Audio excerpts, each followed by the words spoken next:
Morning everyone! Welcome to my YouTube channel. This is Emily Velasquez. Today, we're going to the store. Punta ako ng Walmart. I have to buy other stuff for my cooking today. And look guys, it's so cold. It's 33 degrees outside. And kung makikita yung see all the windows, it's frozen, so I have to wait when it cleared.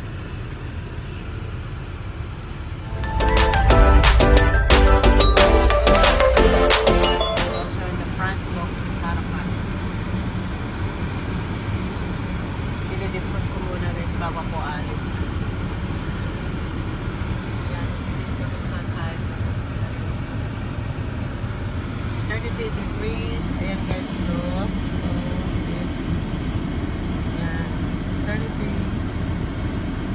Is outside.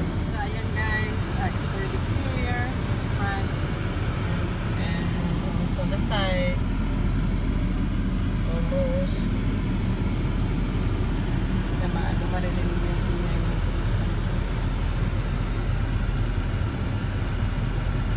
magkakaya ko sa 78.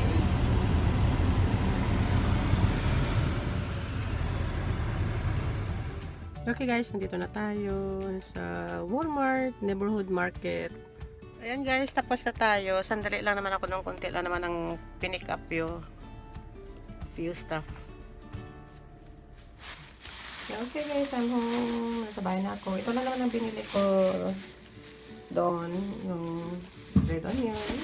Saka carrots. Dahil magluto tayo ng tilapia escabeche. Saka yung red pepper. And more carrots. And paano magpagawa ito ng ito. Ayun lang guys. Saka bumili na rin ako ng pang dryer sheets sa dryer. Kasi naubusan tayo. So, bumili na ako. Tayo maglalaba tayo. Okay guys. There's my tilapia filet na gagawin pong escabeche. So, yan ang mga ingredients natin. So, I'm go ahead prepare it. I'm gonna cut everything. Ayan guys, we already done cutting our ingredients. Nakat na natin yung ating red onions, red bell pepper, carrots, ginger, and garlic. And itong ating tilapia fillet. Ni-slice ko na siya. Kinat ko na siya guys ng ganito. Then, magamit tayo ng sauce, garlic, and, chili garlic sauce, and sweet chili sauce, and banana ketchup. And of course, we're using salt and pepper. And ang ating cornstarch and flour. So, ang gagawin natin, we season our tilapia first with a salt and pepper. Then, I'm adding cornstarch and flour.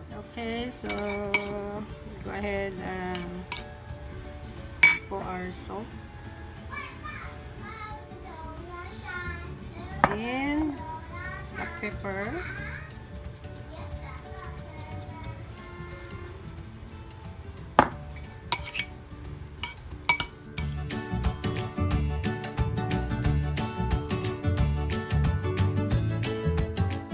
Maraming black pepper guys. So gusto ko yung black pepper. Ayan. So i-season muna natin bago natin i-fry. So we're adding our cornstarch. And konting flour.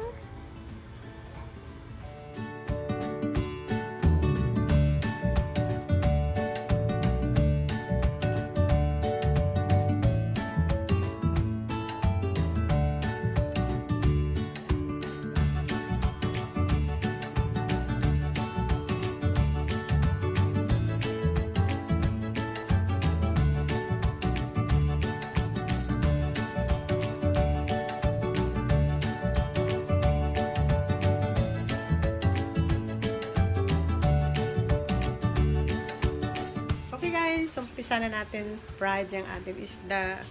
Andito na ako sa isang room, pero malamig pa rin ako. Lamig. Kamay ko nilalamig.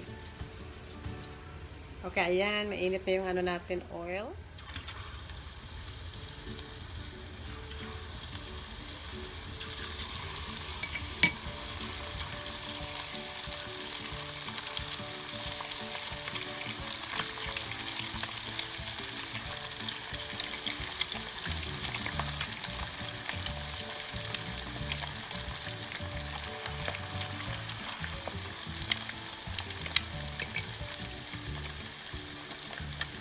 Ayan siya guys. Madali lang siya iluto kasi ang ating filet tilapia madali lang iluto.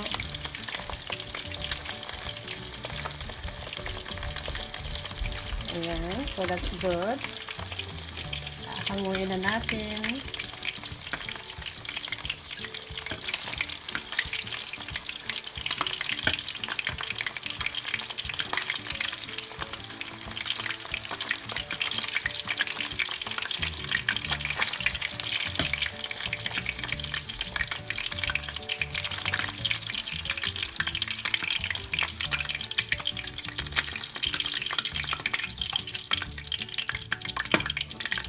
Okay, so mag-start tayo ng ating second batch. Okay guys, itong gamit ko yung chili garlic sauce, ang ating sweet chili sauce, at saka banana ketchup. There you go guys, and we just finished frying our fish.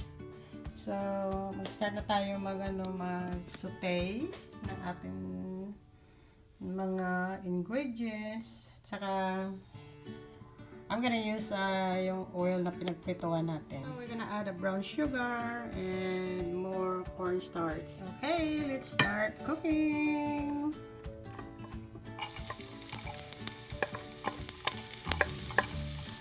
Garlic first.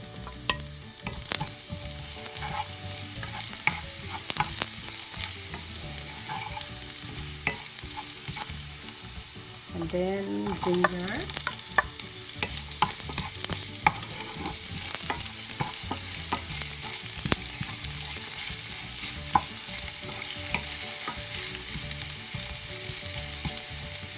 And go ahead add our red onions.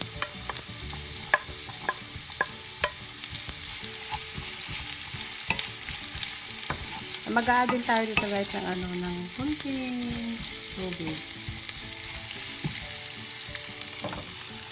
Then, we'll go ahead add our carrots.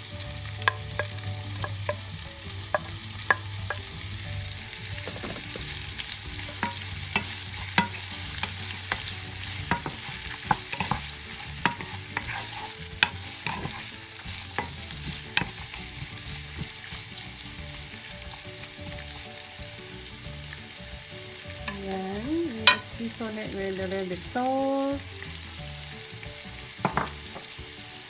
Black pepper,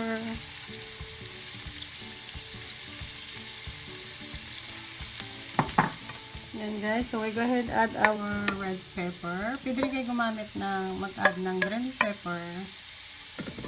Kasi wala akong green pepper, red pepper lang bili ko kanina. So yan guys, and then we go ahead add all our seasoning. So we're gonna add our chili sauce,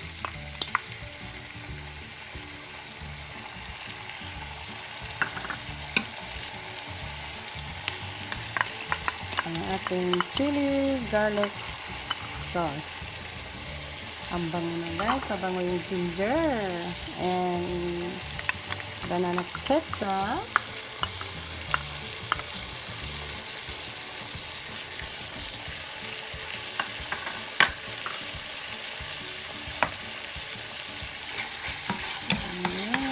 Halo-halo lang natin.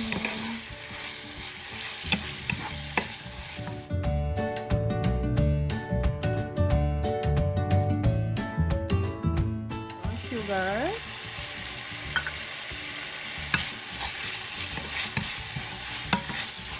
para mas lalong masarap, manamis-namis.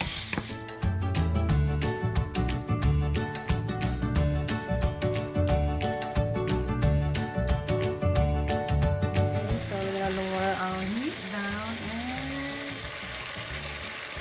we're going to add our yung ano guys, yung cornstarch. Inano ko sa ano sa water. Dissolve sa water. So we're going to add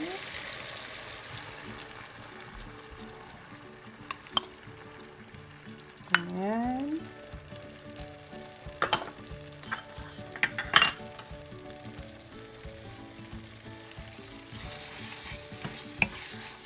Tapos mag-add pa tayo ng konting tubig para ano, para hindi siya sobrang malapot.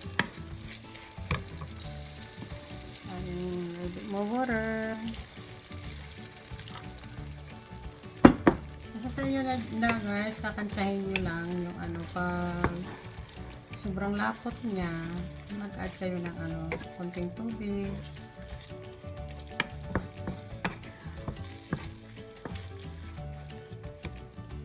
Ayan guys, luto na yung ating sauce sa ating tilapia. Ayan. So, i-ano na natin. Ayan guys, naka-plating na yung ating tilapia. So, ilalagay na natin ang ating sauce.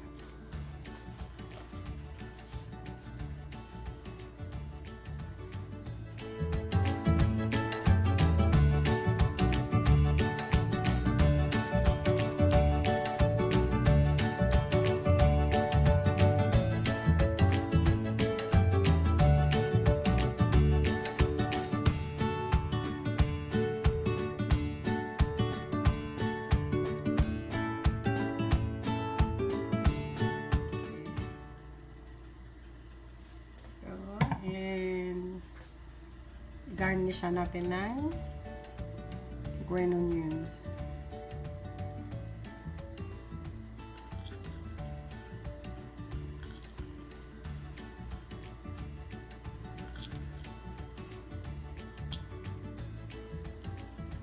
Okay guys.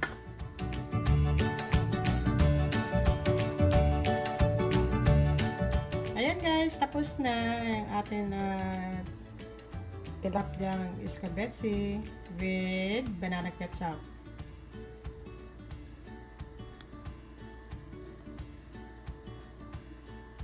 Sana nagustuhan nyo ang niluto ko. Okay, kung bago ka lang sa channel ko, mag-subscribe kayo. Welcome kayo dito sa channel ko. And advance Merry Christmas sa inyo lahat. And mega shout out sa lahat-lahat ng mga supporters ko. Sana magagustuhan nyo ang luto ko. Ito guys, so kain na tayo.